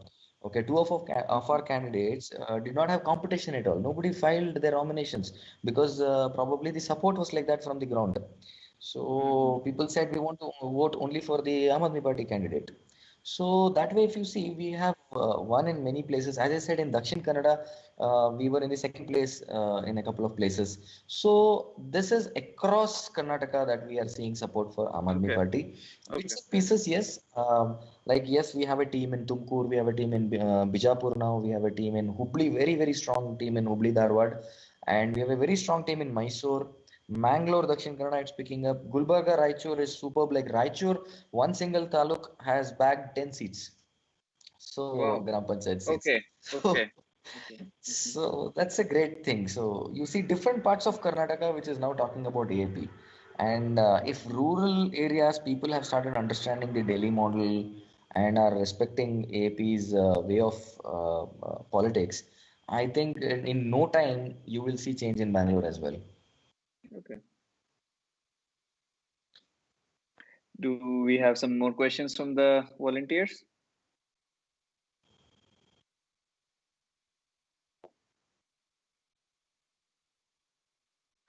So moving forward, I mean, yes, who is it? Yeah, this is Jayesh here from Boston. Quick question. You talked about initially. You talked about the Mohalla clinic in Bangalore. So that's being run by the party, right? So I just wanted to understand how are you managing the financing of it? Because you might have to pay to the doctor or the nurse, or are they also a volunteer, or the rent of the place and things like that? What we are doing is, see, it's not directly from the party. We have formed a trust. Okay, a couple of volunteers of Aam Aadmi Party have come forward, and we have formed a trust, and we're running it through the trust. So it's not part of the party exactly, technically. Okay, because technically we need to keep it separate. We have formed a trust, and we have started that. We are taking donations from people and running it. Some people donated us some furnitures for that place. So that's how it started off. So small helps and monetary help as well. The beauty is we are seeing that people from middle class families came forward to fund for it. So that means that's a big change. So somebody who's too rich and he wants to do it for philanthropy is a different thing. But then a middle class person coming forward and saying this is a noble cause and I want to donate something is really great, because that means he believes in that concept. So that's a big change that we're seeing it. So we are having a couple of donors, and as and when people get to know about it, I'm sure many more would add on to that funder list. And that's how we are working. Today, if you see more than 400 ailments, we give medication free. So there are already stocks of medicines for 400 plus ailments, about 80 plus tests that we are getting it done, scanning, blood tests, urine samples being collected, and all that. So we are going and getting it tested at a different laboratory. So all the cost is borne by us.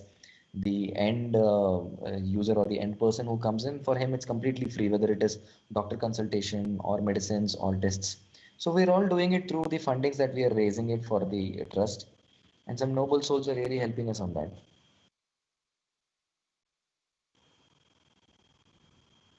Do we have some more questions?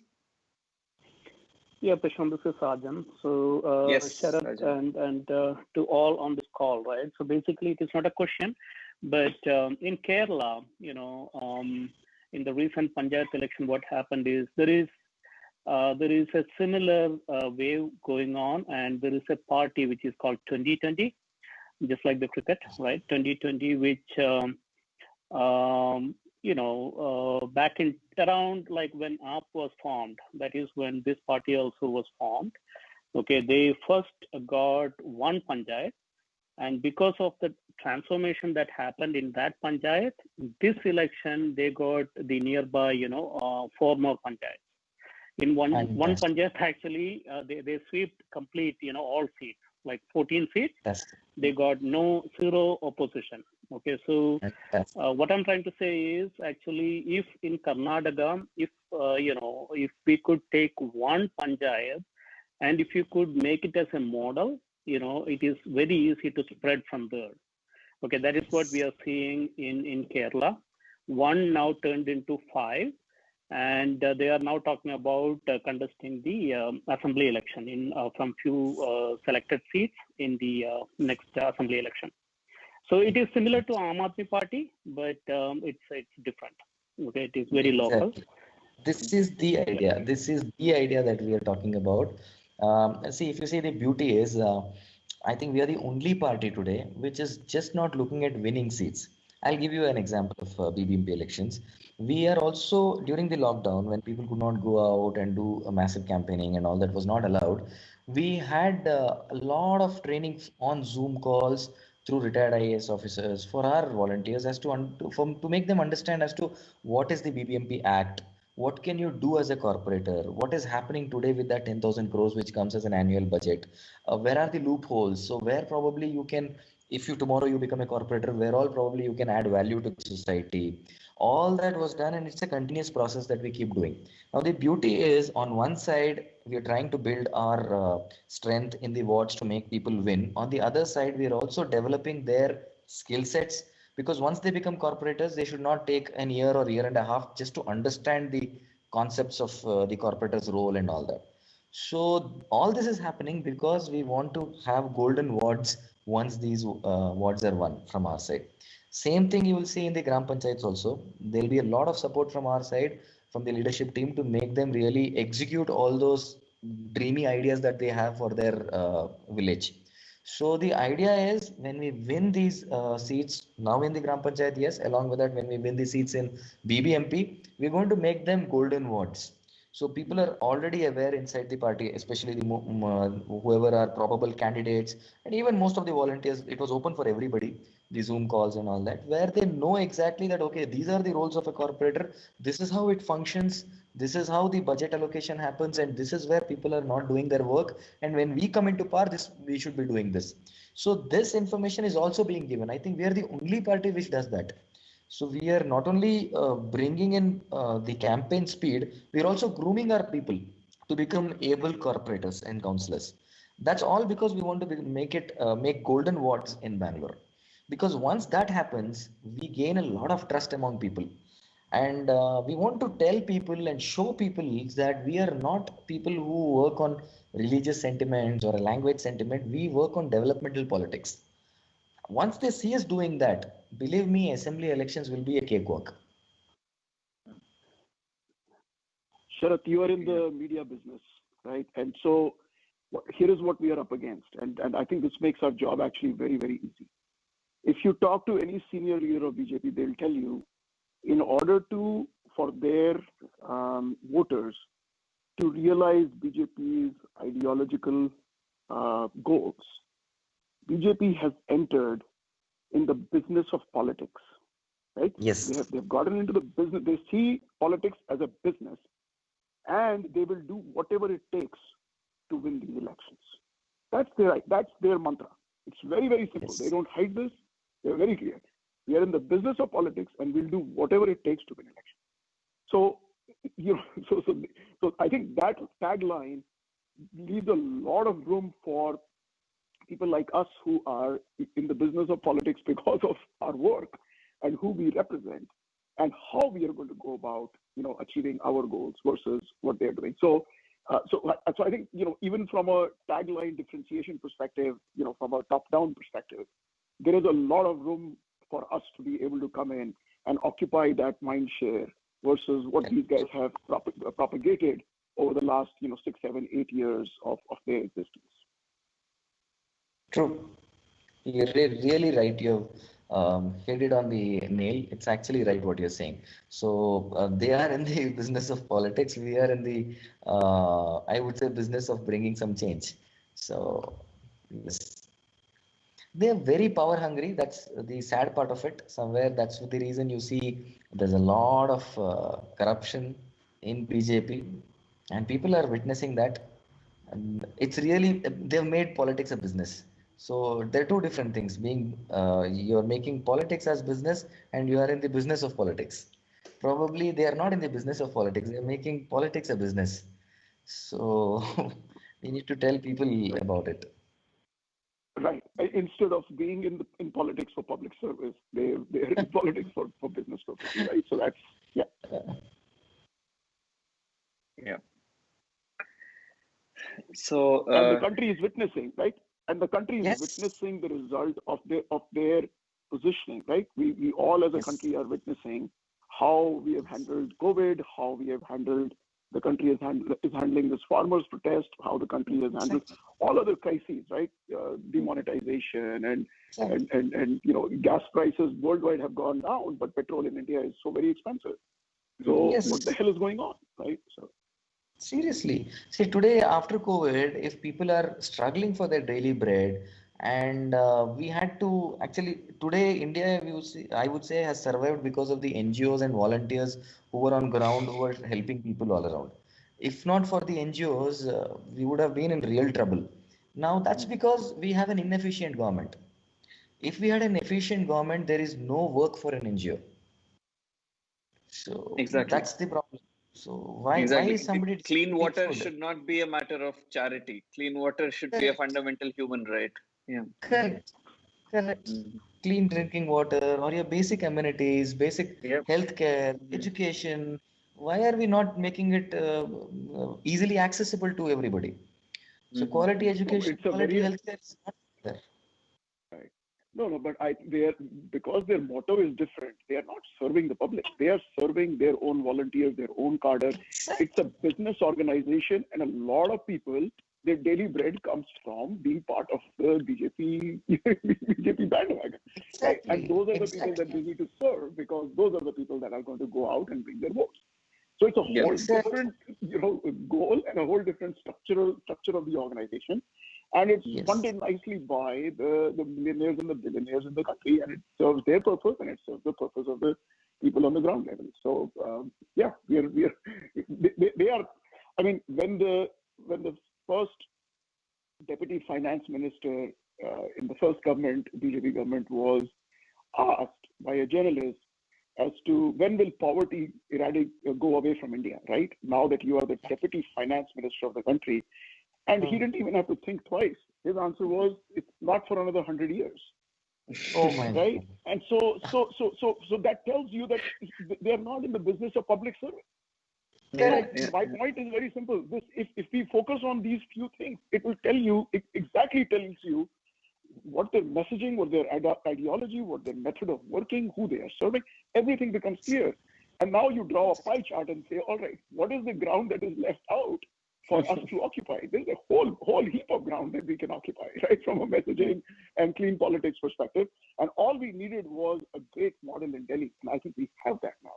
Yeah. And that's why we are Yes. seeing the engagement that you're seeing, that you are part of in Karnataka. We are seeing Manish go to Uttarakhand multiple times. We are seeing in UP, because we have a case, we have an example that we want to show to Exactly. people that what is possible. What is possible. Exactly. Exactly. Whether it is the reforms that we have done in the ration mafia, now ration is going to their doorsteps in Delhi. So we've started all that. We are saying you don't have to stand in queues.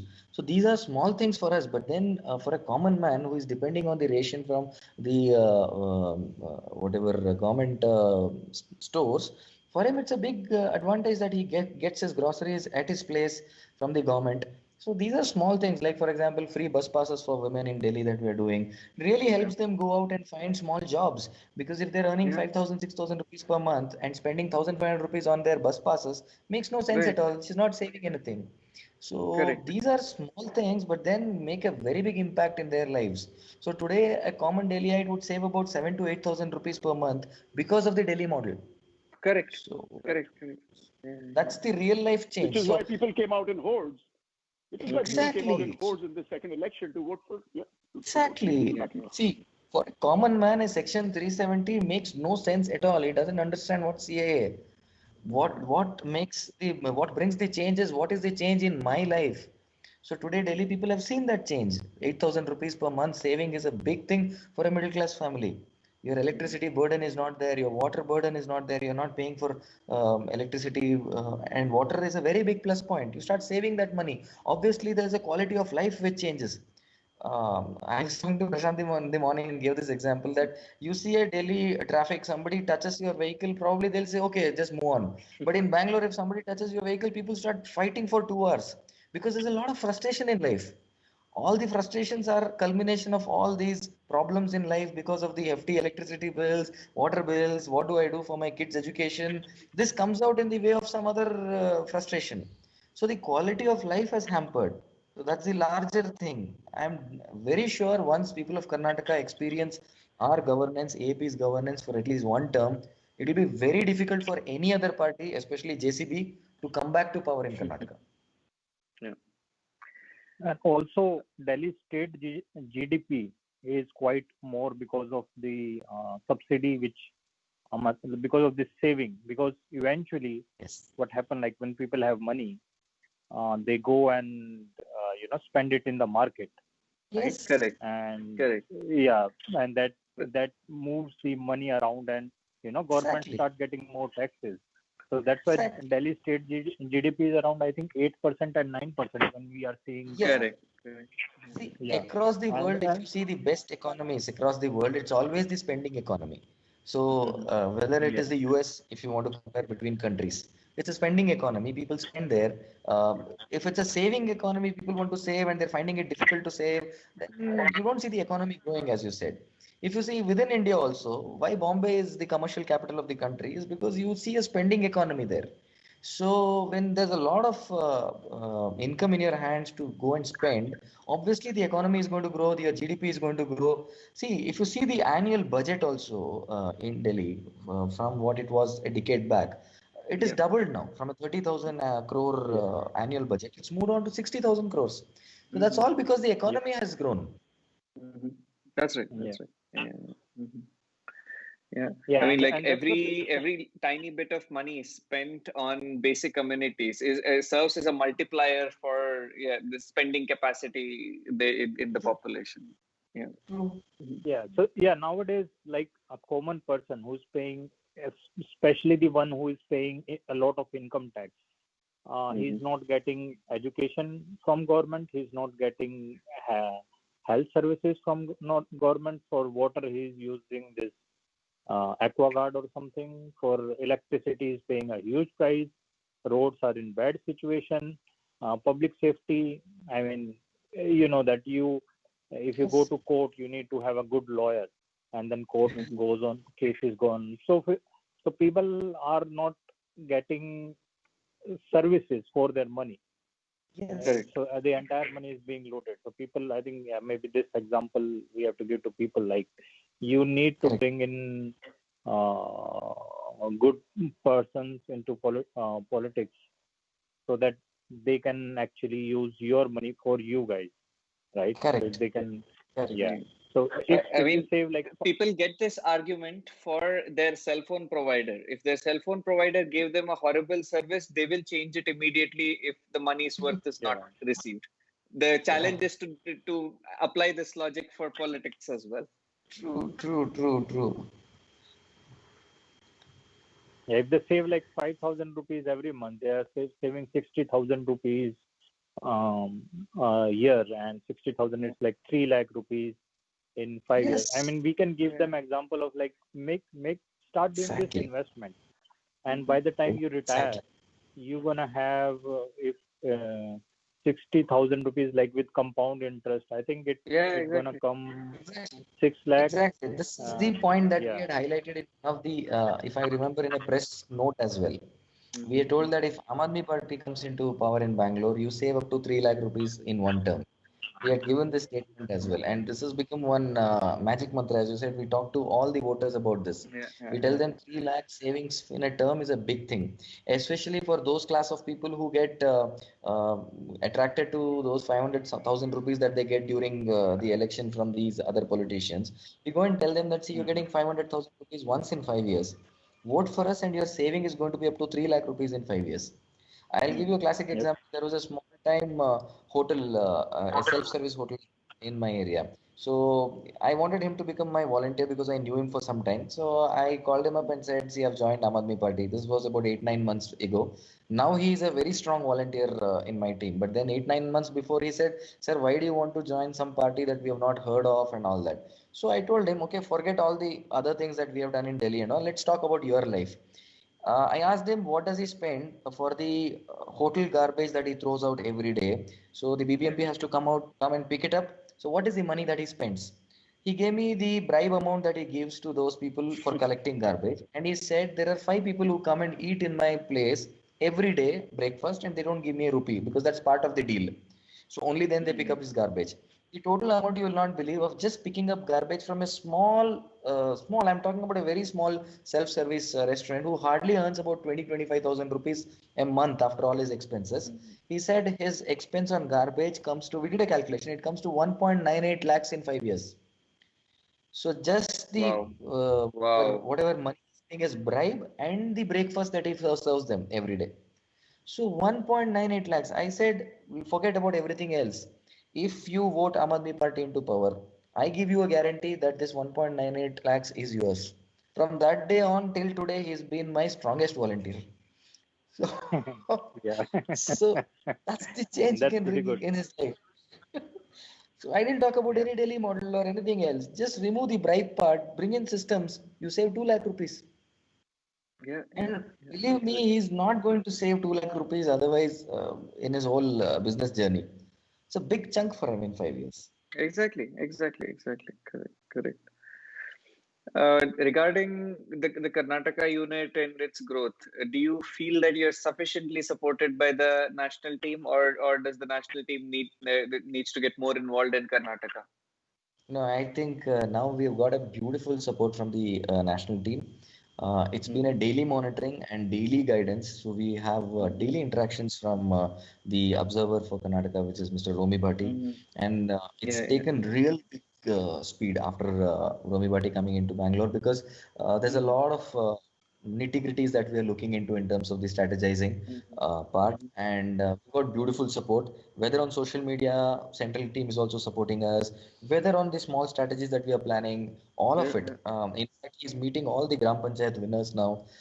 So he's going to that level. Fantastic. Romi Bhatt is Fantastic. meeting the Yeah. meeting person.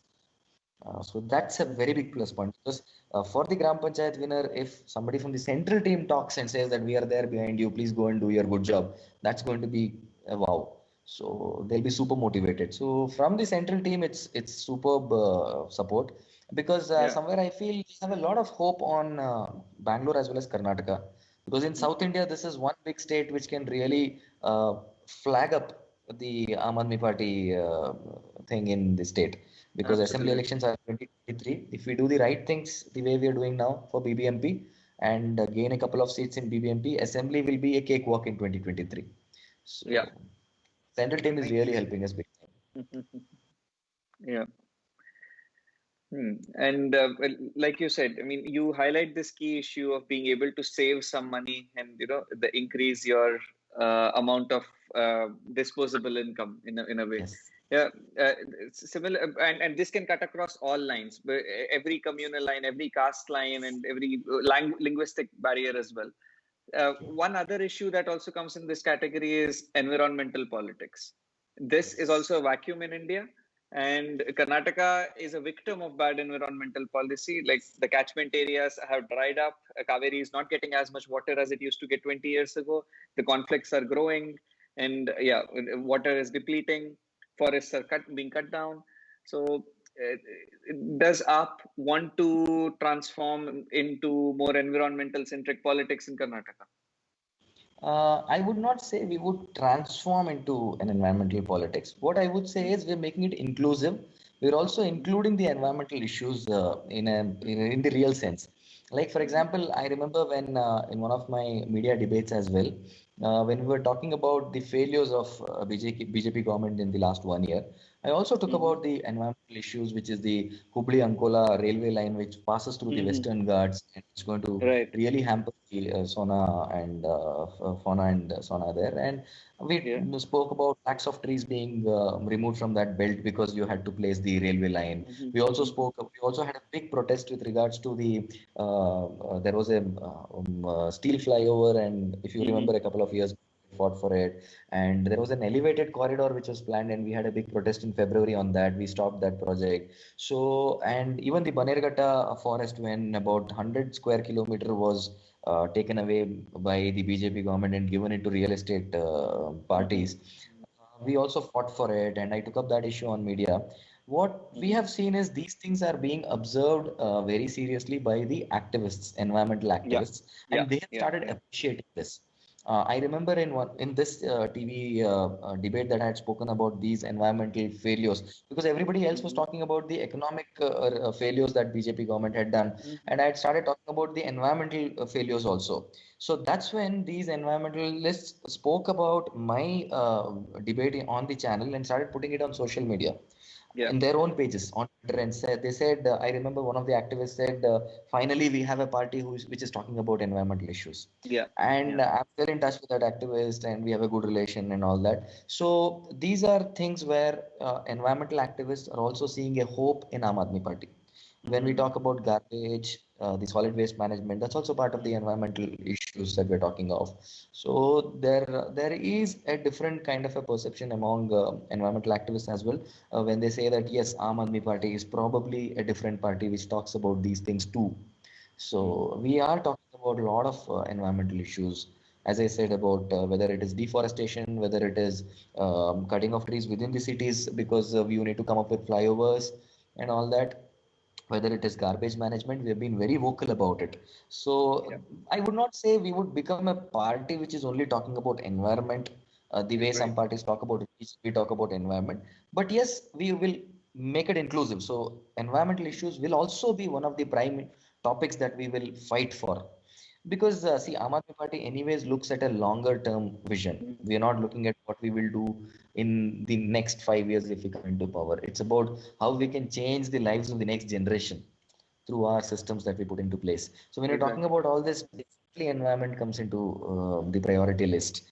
And we have started fighting about it. I'm happy that some activists have started talking to us about it. I remember a few days back, a journalist turned environmental activist spoke to me in Bangalore for more than an hour on phone, and she said she gave me so many issues on environment which is being happening, wrong things that are happening. So if they are coming to us and talking about it, that means they feel that we can be those people who are the right people to discuss these issues, because we've been taking protests on these and that. So that itself says that they have a soft corner towards Aam Aadmi Party, and they will turn towards us as voters as well.